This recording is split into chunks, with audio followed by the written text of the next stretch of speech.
Hi, ma'am. Mami hopes na ma'am we kong no koram zeng ngasi jo kayumba no wakara video ma'am yang minasi sig matang da haitang discussion to se ma'am ngasi ayuk se makoi se rele chat pa ho gre moi gi chung gera lan gera dai di lan le hai ba ji masana zu khang nam ni masana tawe hai ba ji khang ngabani manipur manung da drone bom tha da na dai rocket launcher to da na ko ta sauri ma'am je tha da rai ma'am je Sana la le kangam ne adu ki mathak tan national media khuding ba tabas wore loina challe bane makoi gi mina taw bane makoi gi kangu na taw bane hai base adu ju as masi chum da ya de akoi na akoi gi mi si di adu taw ri hai da ngasi du moi de le chatli ro makoi de si mayam si khallo kai no kana koi manipur da akoi gi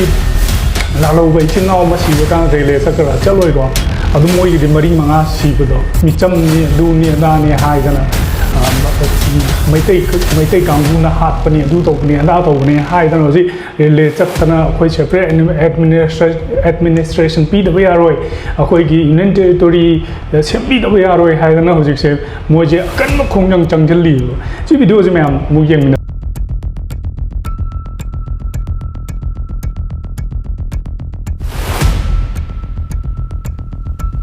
na sai gi ngarang makoi gi mi khar si da moi mari nga mu si do asi ji gi nungai to phong dok poina koi gi moi gi kulen yo bam ha da adu gi mathak si da manung ji da adum makoi gi photo je kano je candle katana ama to tana unity string shem na ko tana awa ga phong dok tana to we bo moi gi ado moi ji kari ha da re kano mi ma si ba gi su mo ji ki ma pham ji da moi memory remembers ka na le bo makoi gi kulen coffin thambam do adu ma pham du da makoi me am pun na ko tana to gi video photo sama me am ni ji ado ka na dikha we strike am sai me am na di ngang hai ba adu bo strike cha ba am thang na youtube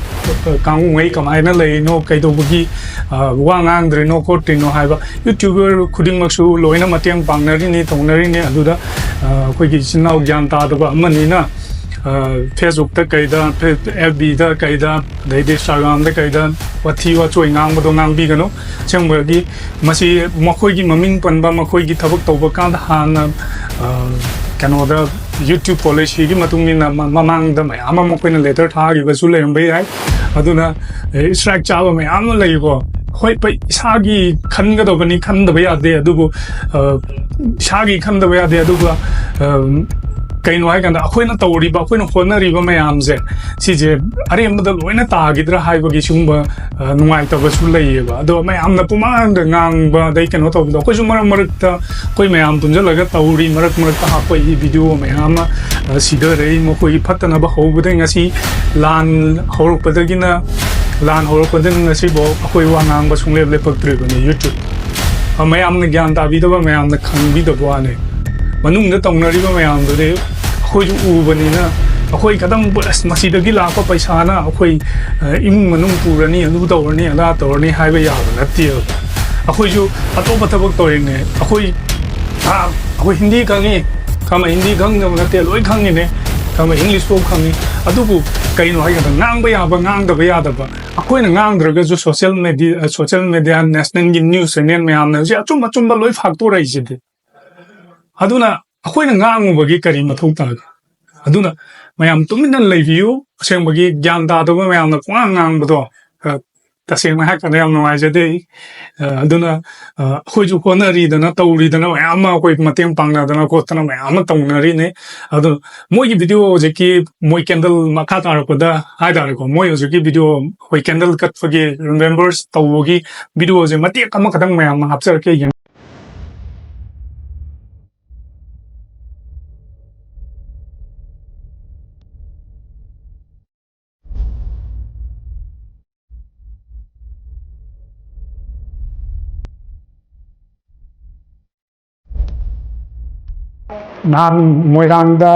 moirang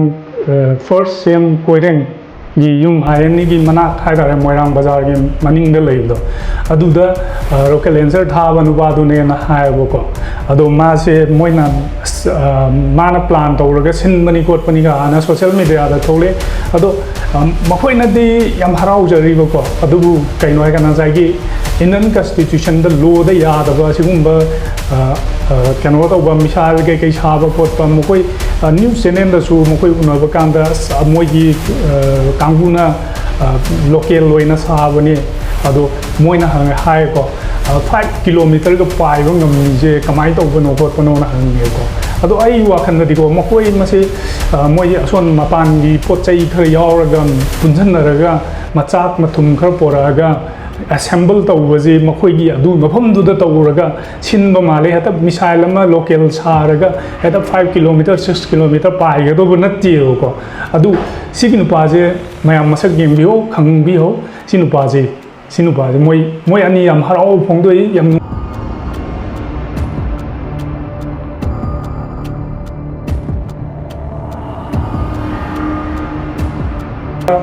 पुकप तकपे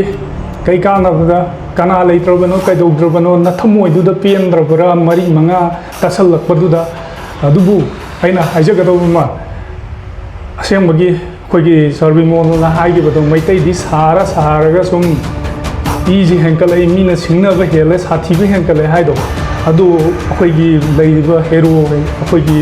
केनो Yong मयामदो अमता खंग्रमानेबा मोजे सुगंग खंग्रमाने मैतैना साथीबे चांगचे कयाम साथी हाइबजे मोई खंगदबा भाब तादबदुना ngasi तौरिबने अदुना कपतना लाउदना खोंगदना करिसु कानबा फंगोय missile थारकेरा rocket थारकेरा drone थारेना असा अखो लांग मयाम खंजला फा लोरि canoe सुम को थमोइददी याम साय असेंब दुबो हाइदबा यादबा तौदबा तौथोरक्तबा यादबा मतांग अमा सुम लाकबगी ngangingbadi mayam lay asengbo ngangingbadi chumna ngangingba nate adu panningreba khangaba yam pataba jigo makhal amani moile mini ki minungsi masa khangdaba mi gi aduna mi minungsi masa khangdabduna adum kapkani adum namitagi napi ororo tar kapkani wali yam kapkini yam wali aduna kitang kappaji effect mayam video je hagen yengmina jigo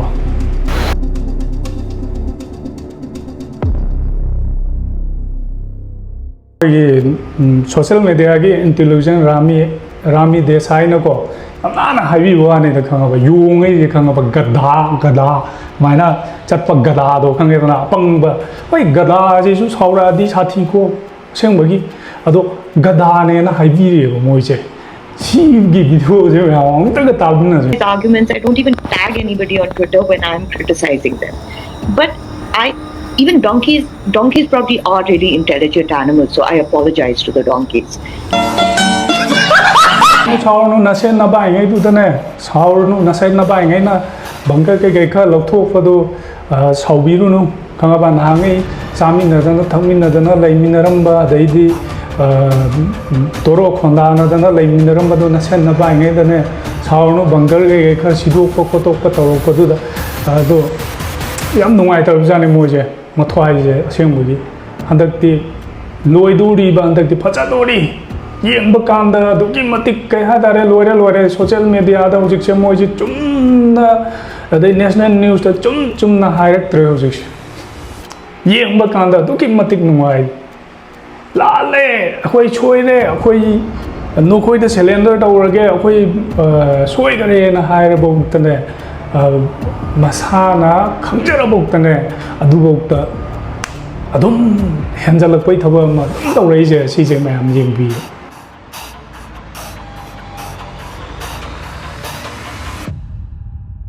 ड्रामाने ने तुम गैर सोन कन्न थिल्लगा कापिंगैदा तुम निंगैदा कदाइ चलिंग मथि phi मकोंगाम चलिंगैदा लोइ तू लेरमबा अदाइदी चाखिदना थुगाइबगा यंगाइबगा मकोक पाइरगा खांगगा लैयेबको अदा सी video जे मयाम जेमिनजे कदी तौबैनो करिगिनो खंद्रे अदो अखोइना सोम चिंजनजबददी का हाइदारे मोई मरी मंगा ngarang लैगिदबदो अदुगी का हाइदारे चाक्तना सौंदना मिठी गोंजा अदुनी अदानी गानो को लोइ थुगाइनो मोइ तुम्बम जाबंगा जे खुंपांग काउथतना अमा तौदना तौब मालेबको अदो सी वीडियो जे मयाम जेमिनजे Now, Hong Kong, Zampa, Apollo, a bonus. Zina wa ma head wahi ma hai pa matam da mana kong meng jalaga leiba ngam ba ko aduga makoi gi matu lauri ba daidi masen mabai gi nupi ngai duna masen moi gi matu ngai duna ngang bana there kong da na khot hian ba ja ni da makoi na irang toksan ma ahoi ma ngai na chumna India gi constitution ma da duk chaw gra na te ko yam chaw ru tin te aduk keno ta gra control to ni situation control to ni ama to ni na luxury lai ne bo ko adu control to gadra dai di parjana ngang ba mayam do ta gadra har ga ta da bidam mana ko men jal ga laingam ni ba sigi nupa se maming budi akash hai ni ko kalnen akash sigi nupa se yamna khoi manipur masi mai matakta report fazana di tawba ya ni tawre adu bu fazan tawe ai sum jeng ba kang da media kuding mukta twitter kaida de national gi news ba ngai da di tholak til do adu kuki keno na yong ngai ga di moi ga di am toro khanga na bani na namra ga laimin na bani na moi na ngang bo wa di tai ba ko aduga akoi gi ima ngai na ngang ba sini chatpa ro adu to ba ro ga na hai ba je makoi ta da ba dai di keno to da ba sigum ba mai ama thok pa tau re ba makoi ji da alai mang da su makoi gi mathak te attack tau do ge ma tau do gi tau ro ba ne adu ngase ko action lam ta karim ta tau da ba yam na akoi na sum jeng ba kang da su mi chang ba man ba makoi mathak ta adai di maming ai maming budi am ta lower roi ko ma mai na sarai ba wari ji da dum khang bi ro kai no ai nam manung da makoi gi mateng pang jalak pa mathak ta lai ji ba kanggu jina tau ba gi type ta ama sum ui ba ko aduna akhoi gi manipur da lai ba chinau mayam mikup na hum sing na lai ji hen na fa ba dai di akhoi da hayeng any khulai gi ro ma gi ro keno ma yong mayam na tau bu do du kadang media da flash to ro moi na phat ta ba to ba moi na keno to da ba to bu do adu ga akhoi gi tau ri ba makoi ga tau ri ba akhoi gi phat ta ba mayam do di uthor pa da yam ngai roi na khali kai gi no hai kan da hayeng makoi na hojik matam khuding ma tam makoi na thi gi ja akhoi gi asoi ba je thi ra ga national gi media khuding ma ta national gi news khuding ma ta loi na puthong na ba gi chugum ba tan ja ma yam kan na ngai ri ba ko aduna akhoi chingna thabuk to badal ka oi chingna keno to badal ka oi na mami hom nai jari aduga ai gi ngarang ai gi yamba ani thoba ani legi da bodo nanaw na matam kuding makta laira lakta nuai na ingna chikna mathang da su ima leiba ki damakta ima gi damakta pambom tingaga haida ko ima gi damakta amuk hanna laga ima gi damakta leiba nga oro haina mami hom na haijari aduga makoi ani da su hena saribak ta inna chimna nungai na leiba mathang mapok ta amuk hena afaba hena chauba mathang na leiba ima leiba punu shiba oi lo mathang mapok ta haina ami hom na thamjari ai gi sinau ai gi thoba mayam bu thongna leina ima gi damakta khutta chele ba ije si ka to kra ju chat khar ba ju icha mang ra ba ju akhoi ngasi ima leiba ki damakta hingda ba yade ima leiba kan da ba yade hai matam khuding mata thoba mayam bu nanaw hang nam chalut tawjare si haraga mami hops na mayam bu ko no khorom jare mathang da mo video no ngai ba mayam mu porke mathang da mo mayam thengna